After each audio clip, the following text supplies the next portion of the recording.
ಮಲ್ನಾಡಿನ weakness sir, ಇದು ಮಲ್ನಾಡಿನ weakness. ಇದೇ ಬಯಲು ಮೇಲೆ ಆದ್ರೆ ಸರ್ 100% ಯಾರು ಬಿಡಲ್ಲ. ಅವ್ರಿಗೆ ಬಯಲು ಸೀಮೆಗೂ ಮಲೆನಾಡು ಭಾಗದ ಪ್ರದೇಶಕ್ಕೂ ಬಹುಶಃ ವ್ಯತ್ಯಾಸ ಗೊತ್ತಿದೆಯೋ ನಮಗೆ ಗೊತ್ತಿಲ್ಲ.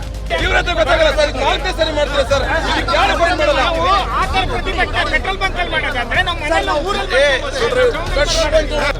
ಇವತ್ತು ನಾವು ರೈತರು ಸಾವಾಗಿರೋದು ಇವರಿಗೆ ನಾಯಿ ಸತ್ತಂಗ ಆಗಿದೆ.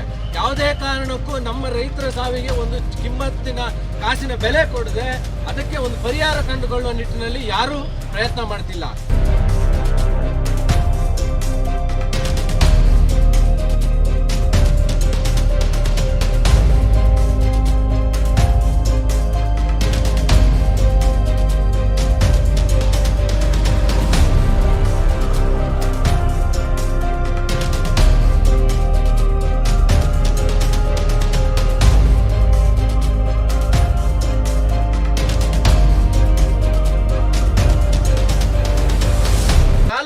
ರೈತರು ಮಕ್ಕಳು ಸತ್ತೋಗಿದ್ದಾರೆ. ಇವತ್ತು ಸರ್ಕಾರ ಸತ್ತೋಗಿದ್ಯಾ? ಯಾಕೆ ಅರಣ್ಯ ಇಲಾಖೆ ಸತ್ತೋಗಿದ್ಯಾ? ನಮ್ಮ ಕಾರ್ಮಿಕರ ಪ್ರಯತ್ನ ಮಾಡಿಲ್ಲ.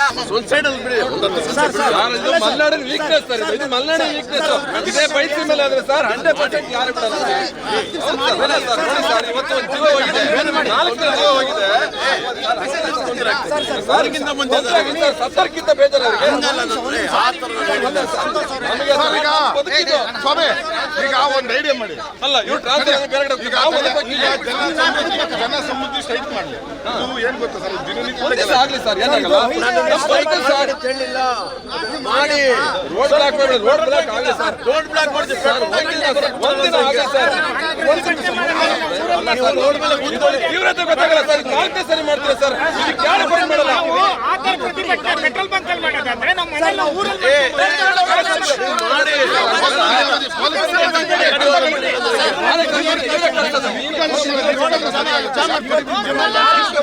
ಏನಾಗ್ತಿದೆ ಗೊತ್ತಿಲ್ಲ. ಇದು 5ನೇ ಸರಿ 6ನೇ ಸರಿ ಆಗ್ತಿರುವಂತ ಘಟನೆಗಳಿದ್ದು ಯಾರಿಗೆ ಗೊತ್ತಾಗ್ಲಿ. ಹೊರಗಡೆ ಊರಿನಿಂದ ಬಂದು ನಮ್ಮೂರಲ್ಲಿ ಹೆಣ ಬೀಳ್ತಿರೋ ಗೊತ್ತಿಲ್ಲ ಸರ್ ಯಾರಿಗೂ. ಹೊರಗಡೆ ಹೆಣ ಬಿದ್ದು ಹೋಗಿದ್ದಲ್ಲ ಸರ್, ತೊಂದರೆ ಕೊಡ್ತಾ ಇಲ್ಲ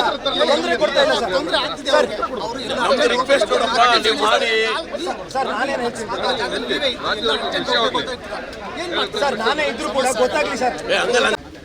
ಬಹುಶಃ ಇದೆಲ್ಲದರ ಕುರಿತಾಗಿ ಇವತ್ತಿನ ದಿನ ಇಲ್ಲಿರ್ತಕ್ಕಂಥ ಎಲ್ಲ ಸ್ಥಳೀಯರು ಒಟ್ಟಾಗಿ ಒಗ್ಗಟ್ಟಾಗಿ ಇವತ್ತು ಧ್ವನಿಯಾಗಿ ಈ ವಿಚಾರಕ್ಕೆ ಸಂಬಂಧಪಟ್ಟಂತೆ ಅರಣ್ಯ ಇಲಾಖೆಯ ಅಧಿಕಾರಿಗಳಿರ್ಬೋದು, ಅರಣ್ಯ ಇಲಾಖೆಯ ಮಂತ್ರಿ ಇರ್ಬೋದು, ಇವರಿಬ್ಬರಿಗೂ ಕೂಡ ಎಚ್ಚರಿಕೆಯನ್ನು ಮುಟ್ಟಿಸ್ತಕ್ಕಂಥ ಒಂದು ಕೆಲಸವನ್ನು ಇವತ್ತು ಪ್ರಾಮಾಣಿಕವಾಗಿ ಕೈಗೆತ್ತಿಕೊಂಡಿದ್ದಾರೆ. ನಿನ್ನೆ ದಿನ ಆಗಿರ್ತಕ್ಕಂಥ ಪ್ರಕರಣ, ಅನಿತಾ ಅಂತಕ್ಕಂಥ ಒಬ್ಬರು ಮಹಿಳೆಯ ಮೇಲೆ ಆನೆ ದಾಳಿಯಾಗಿ ಇವತ್ತು ಅವರು ಮೃತಪಟ್ಟಿರ್ತಕ್ಕಂಥ ವಿಚಾರ ನಿನ್ನೆ ದಿನ ನಮ್ಮೆಲ್ಲರ ಗಮನಕ್ಕೆ ಬಂದಿದೆ.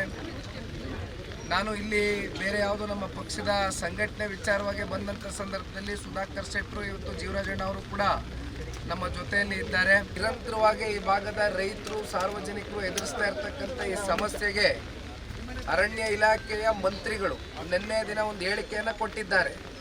ಅವರಿಗೆ ಬಹುಶಃ ಅವರ ಒಂದು ಹೇಳಿಕೆ ಯಾವ ರೀತಿ ಬಾಲಿಷ್ಯವಾಗಿದೆ ಅಂತಕ್ಕಂಥದ್ದನ್ನ ನಾವು ಗಮನಿಸ್ತಕ್ಕಂಥದ್ರ ಬಗ್ಗೆ ಚರ್ಚೆ ಮಾಡ್ತಕ್ಕಂಥದ್ದಾದರೆ ಅವ್ರಿಗೆ ಬಯಲು ಸೀಮೆಗೂ ಮಲೆನಾಡು ಭಾಗದ ಪ್ರದೇಶಕ್ಕೂ ಬಹುಶಃ ವ್ಯತ್ಯಾಸ ಗೊತ್ತಿದೆಯೋ ನಮಗೆ ಗೊತ್ತಿಲ್ಲ. ಆದರೆ ಇಲ್ಲಿ ಇವತ್ತಿನ ದಿನ ಏನು ಈ ಘಟನೆಗಳು ನಿರಂತರವಾಗಿ ಮತ್ತೆ ಮರುಕಳಿಸ್ತಾ ಇದೆ. ಒಂದು ಕಡೆ ಸರ್ಕಾರಗಳು ಮೃತಪಟ್ಟಿರ್ತಕ್ಕಂಥ ಕುಟುಂಬಕ್ಕೆ ಪರಿಹಾರ ಕೊಡ್ತಕ್ಕಂಥದ್ದು ಒಂದು ಭಾಗ, ಯಾರು ಕೂಡ ಅವರ ಪರಿಹಾರಕ್ಕೆ ಇವತ್ತು ನಂಬ್ಕೊಂಡು ಜೀವನ ಮಾಡ್ತಾ ಇಲ್ಲ. ಯಾಕೆಂದರೆ ಇಂಥ ಘಟನೆಗಳು ಒಂದು ಜೀವಕ್ಕೆ ಬೆಲೆ ಕೊಡಬೇಕಾಗ್ತದೆ, ಆದರೆ ಇದು ನಡೀತಾ ಇಲ್ಲ. ಈ ಕೂಡಲೇ ಅರಣ್ಯ ಇಲಾಖೆಯ ಮಂತ್ರಿಗಳು ದಯಮಾಡಿ ಸ್ಥಳಕ್ಕೆ ಬಂದು ಸ್ಥಳದಲ್ಲಿ ಏನು ನಡೀತಾ ಇದೆ ಅಂತಕ್ಕಂಥ ಒಂದು ಪರಿಶೀಲನೆ ಮಾಡಿ, ಸರ್ವಪಕ್ಷದ ಮುಖಂಡಗಳ ಜೊತೆನೂ ಕೂತ್ಕೊಂಡು ಒಂದು ರೌಂಡ್ ಚರ್ಚೆ ಮಾಡಿ, ಅರಣ್ಯ ಇಲಾಖೆ ಅಧಿಕಾರಿಗಳು, ಸರ್ವಪಕ್ಷದ ಮುಖಂಡರು ಎಲ್ಲರೂ ಕೂತ್ಕೊಂಡು ಚರ್ಚೆ ಮಾಡಿ ತಮ್ಮ ಅಭಿಪ್ರಾಯಗಳು ಮತ್ತು ಸ್ಥಳೀಯವಾಗಿ ಇರ್ತಕ್ಕಂಥ ರೈತರು ಮತ್ತು ಇಲ್ಲ ಸಾರ್ವಜನಿಕರು ಇವತ್ತೇನು ಚರ್ಚೆ ಮಾಡ್ತಿದ್ದೀರಿ, ಬೀದಿಗಳಿಗೆ ಹೋರಾಟ ಮಾಡ್ತಿದ್ದೀರಿ, ನಿಮ್ಮ ನಿಜವಾದಂಥ ಇವತ್ತು ಇರ್ತಕ್ಕಂಥ ಸಮಸ್ಯೆಗಳನ್ನ ಅರ್ಥೈಸ್ಕೊಂಡು ಇದಕ್ಕೆ ಬದ್ಧರಾಗಿ ದಯಮಾಡಿ ಯಾವುದಾದ್ರೂ ಶಾಶ್ವತವಾದಂಥ ಒಂದು ಪರಿಹಾರವನ್ನು ಕೈಗೆ ಎತ್ಕೊಳ್ಳದೆ ಹೋದರೆ ಇದು ಇವತ್ತು ಬಹಳ ಉಗ್ರವಾಗಿ ದೊಡ್ಡ ಮಟ್ಟದಲ್ಲಿ ಇವತ್ತು ಈ ಹೋರಾಟವನ್ನು ಕೈಗೆತ್ತಿಕೊಳ್ತೇವೆ. ಮುಖ್ಯಮಂತ್ರಿಗಳ ಗಮನ ಸೆಳೀತಕ್ಕಂಥ ಕೆಲಸವೂ ಕೂಡ ವಿಧಾನಮಂಡಲದಲ್ಲೂ ಕೂಡ ಮಾಡ್ತಕ್ಕಂಥ ಪ್ರಾಮಾಣಿಕ ಪ್ರಯತ್ನವನ್ನು ಮಾಡ್ತೇವೆ. ಇದನ್ನ ಇಲ್ಲಿಗೆ ಬಿಡ್ತಕ್ಕಂಥ ಪ್ರಶ್ನೆ ಇಲ್ಲ. ಜೀವರಾಜಣ್ಣವರು ನಮ್ಮ ಜೊತೆಯಲ್ಲಿದ್ದಾರೆ, ಸುಧಾಕರ್ ಶೆಟ್ಟರು ನಮ್ಮ ಜೊತೆಯಲ್ಲಿದ್ದಾರೆ. ಇಲ್ಲಿ ಎಲ್ಲ ಪಕ್ಷಾತೀತವಾಗಿ ಎಲ್ಲ ಸರ್ವಪಕ್ಷದ ನಾಯಕರುಗಳು ಇವತ್ತು ಈ ಸಂದರ್ಭದಲ್ಲಿ ಕೈ ಜೋಡಿಸಿದ್ದೇವೆ. ಒಟ್ಟಾರೆಯಾಗಿ ನಿಮ್ಮ ಜೊತೆಯಲ್ಲಿ ಇದು ಒಂದು ಶಾಶ್ವತವಾದಂಥ ಒಂದು ಪರಿಹಾರ ಕಂಡುಕೊಡ್ತಕ್ಕಂಥದಕ್ಕೆ ನಾವೆಲ್ಲರೂ ಸರ್ಕಾರದ ವಿರುದ್ಧವಾಗಿ ಪ್ರಶ್ನೆಯನ್ನ ಕೇಳ್ತೇವೆ, ನಿಮ್ಮ ಜೊತೆಯಲ್ಲಿ ಇರ್ತೇವೆ. ಈಶ್ವರ್ ಖಂಡ್ರೆ ಅವರು ಟಿಪ್ಪಣಿಯಲ್ಲಿ ಹೇಳ್ತಾರೆ ನಿಮ್ ದನ ಕರುಗಳು ಬಿಡಬೇಡಿ ಅಂತ. ಈಶ್ವರ್ ಖಂಡ್ರೆ ಹುಟ್ಟಬೇಕಾದ್ರೆ ಮೊದಲು ನಮ್ಮ ಅಜ್ಜ ಹುಟ್ಟಿದ್ರು, ನಮ್ಮ ಅಪ್ಪ ಹುಟ್ಟಿದ್ರು, ನಮ್ಮ ಮುತ್ತಾತನ ಕಾಲದಿಂದ ನಮ್ಮ ಭಾಗದ ಜಾನುವಾರುಗಳು ನಮ್ಮ ಸುತ್ತಮುತ್ತಲಿನ ಅರಣ್ಯದಲ್ಲಿ ಮೇಯ್ತಾ ಇದ್ವು.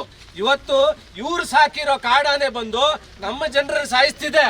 ನೀವು ಆನೆನ್ ಬೇಯಿಸಿ ಅದು ಬಿಟ್ಕೊಂಡು ನಮ್ಮ ದನಗಳನ್ನ ಕಾಡಿಗೆ ಬರಬಾರ್ದು ಅಂತ ಹೇಳುವಂತ ಉದ್ದಟತನದ ವರ್ತನೆ ನೀವು ಮಾಡ್ತಾ ಇದ್ದೀರಿ. ದಯವಿಟ್ಟು ಇವತ್ತು ಹೇಳ್ತಾ ಇದ್ದೀನಿ, ನೀವು ಅರಣ್ಯ ಇಲಾಖೆ ಆಗಿರ್ಬೋದು, ಸರ್ಕಾರ ಆಗಿರ್ಬೋದು, ನಾವಿಲ್ಲಿ ಯಾವುದೇ ಪಕ್ಷದ ಪರ ಅಲ್ಲ, ನಾವು ರೈತರ ಪರ ಮಾತಾಡ್ತಿದ್ದೀವಿ. ನೀವು ನಿಮ್ಮ ಹಿನ್ನೆಲೆ, ನಿಮ್ಮ ಏನು ವಿದೇಶಿ NGOಗಳ ಹಣದ ಆಸೆಗೋಸ್ಕರ ನೀವು ಈ ಮಲೆನಾಡನ್ನು ಒಕ್ಕಲೆಬ್ಬಿಸ್ಬೇಕನ್ನೋ ಹುನ್ನಾರ ಮಾಡ್ತಾ ಇದ್ದೀರಿ. ನಿಮ್ಮ ಹುನ್ನಾರಕ್ಕೆ ನಮ್ಮ ಜನ ಯಾವುದೇ ರೀತಿಯ ಬೆಲೆ ತೆತ್ತಾದರೂ ಅದನ್ನು ನಾವು ತಡಿತೀವಿ.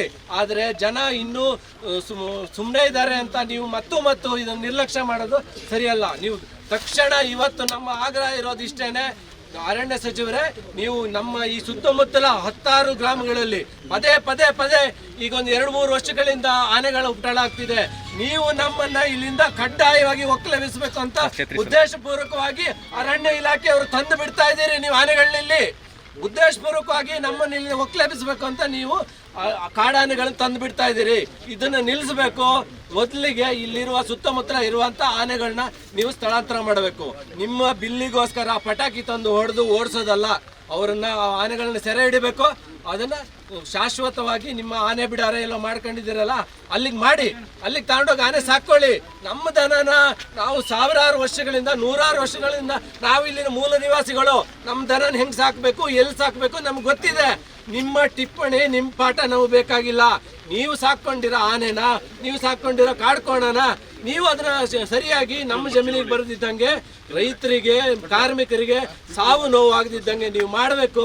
ರೈತರ ಹೆಸರಲ್ಲಿ ರಾಜಕಾರಣಿಗಳು ಪ್ರಮಾಣ ವಚನವನ್ನು ಸ್ವೀಕರಿಸಿ ಅವರ ಆಸನವನ್ನು ಸ್ವೀಕರಿಸ್ತಾರೆ. ಆದ್ರೆ ರೈತರನ್ನ ನಡು ರಸ್ತೆಯಲ್ಲಿ ನಿಲ್ಲಿಸಿ ಈ ರೀತಿಯ ಮಳೆ ಚಳಿಯಲ್ಲೂ ಕೂಡ ಬೀದಿಯಲ್ಲಿ ಹೋರಾಟ ಮಾಡುವಂಗೆ ಮಾಡ್ತಾರಲ್ಲ, ಈ ಅರಣ್ಯ ಇಲಾಖೆಗೆ, ಸರ್ಕಾರಕ್ಕೆ, ಕೇಂದ್ರ ಸರ್ಕಾರದ ಎಲ್ಲ MP MLAಗಳಿಗೆ ನಾವು ಧಿಕ್ಕಾರವನ್ನು ಹೇಳಬೇಕು. ಆ ನಿಟ್ಟಿನಲ್ಲಿ ನಾವು ಇವತ್ತು ಹೋರಾಟವನ್ನು ಕರೆದಿದ್ದೇವೆ. ಪಕ್ಷಾತೀತವಾಗಿ ರೈತರಿಗೆ ಯಾವುದೇ ಪಕ್ಷ ಇಲ್ಲ, ರೈತರಿಗಿರೋದು ಒಂದೇ ಪಕ್ಷ. ನಾವು ಇರುವಂತಹ ಪ್ರತಿಯೊಬ್ಬರಿಗೂ ಅನ್ನವನ್ನು ಕೊಡ್ತೀವಿ. ಆ ಅನ್ನದ ಋಣ ಇದ್ರೆ ಈ ಅರಣ್ಯ ಇಲಾಖೆಯವರು ಮತ್ತು ರಾಜಕಾರಣಿಗಳು ತೋರ್ಬೇಕಾಗಿರೋದೇನು? ಮಲೆನಾಡನ್ನ ಇನ್ನೊಂದು ಕೆರೆಕಟ್ಟೆ ಮಾಡಕ್ ಹೊರಡಿತಾರ. ಈ ಮಲೆನಾಡಿಗರನ್ನ ಇಲ್ಲಿಂದ ಓಡಿಸುವಂತಹ ಪ್ರಯತ್ನವನ್ನ ಮಾಡ್ತಾ ಇದ್ದಾರ. ನಮಗೆ ಇವತ್ತು ನ್ಯಾಯ ಬೇಕು. ಮಳೆ ಬರಲಿ, ಒಳೆ ಬರಲಿ, ಚಳಿ ಬರಲಿ, ನಾವು ಯಾವುದಕ್ಕೂ ಲೆಕ್ಕ ಇಲ್ಲ. ಈಗಾಗಲೇ ಮಲೆನಾಡಿನಲ್ಲಿ 4 ಕಾಡಾನೆಯ ತುಳಿತಕ್ಕೆ 4 ಬಲಿಯಾಗಿದೆ. ಒಬ್ಬ ಬೆಳೆಯುವಂತಹ ರೈತನಿಗೆ ಕಾಫಿ, ಅಡಕೆ, ತೆಂಗು ನಾಶ ಆಗಿದೆ. ಇದಕ್ಕೆ ನೀವು ಕೊಡುವಂತಹ ಬಿಟ್ಟಿ ಪರಿಹಾರಗಳು ಬೇಡ, ನಮಗೆ ನ್ಯಾಯ ಬೇಕು. ಶಾಶ್ವತವಾಗಿರುವಂತಹ ಪರಿಹಾರ ಬೇಕು. ಆನೆಗಳನ್ನ ಯಾವಾಗ ಇಲ್ಲಿಂದ ಓಡಿಸ್ತೀರಾ? ರೈತರಿಗೆ ಯಾವಾಗ ನೆಮ್ಮದಿಯಿಂದ ಮನೆಯಲ್ಲಿ ಮಲಗುವಂತೆ ಮಾಡ್ತೀರಾ? ರೈತರ ಮಕ್ಕಳು ಇವತ್ತು ಎಲ್ಲರೂ ಉದ್ದುದ್ದ ಭಾಷಣ ಬಿಗಿತಾರೆ. ರೈತರ ಮಕ್ಕಳು ವ್ಯವಸಾಯ ಮಾಡಬೇಕು, ಕೃಷಿಗೆ ಒತ್ತು ಕೊಡಬೇಕು, ರೈತರ ಮಕ್ಕಳು ಇಲ್ಲೇ ನೆಲೆ ಊರ್ಬೇಕು ಅಂದ್ರೆ ನೀವು ಬಿಡುವಂತಹ ಕಾಡು ಪ್ರಾಣಿಗಳನ್ನು ಯಾವಾಗ ರಕ್ಷಿಸ್ತೀರಾ? ಯಾವ ರೈತರ ಮಕ್ಕಳು ಇಲ್ಲಿ ಉಳಿತಾರೆ?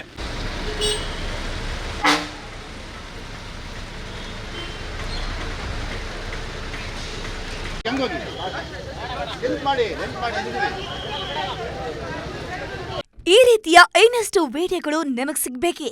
ಹಾಗಾದ್ರೆ ಈಗಲೇ ನ್ಯೂಸ್ ಮಲ್ನಾಡ್ ಚಾನೆಲ್ನ ಸಬ್ಸ್ಕ್ರೈಬ್ ಆಗಿ, ಕೆಳಗಿರೋ ಸಬ್ಸ್ಕ್ರೈಬ್ ಬಟನ್ ಮೇಲೆ ಕ್ಲಿಕ್ ಮಾಡಿ ಉಚಿತವಾಗಿ ಸಬ್ಸ್ಕ್ರೈಬ್ ಆಗಿ. ನಿಮ್ಮ ಒಂದೊಂದು ಸಬ್ಸ್ಕ್ರೈಬ್ ಕೂಡ ನಮಗೆ ಬೆಂಬಲ, ಸ್ಫೂರ್ತಿ.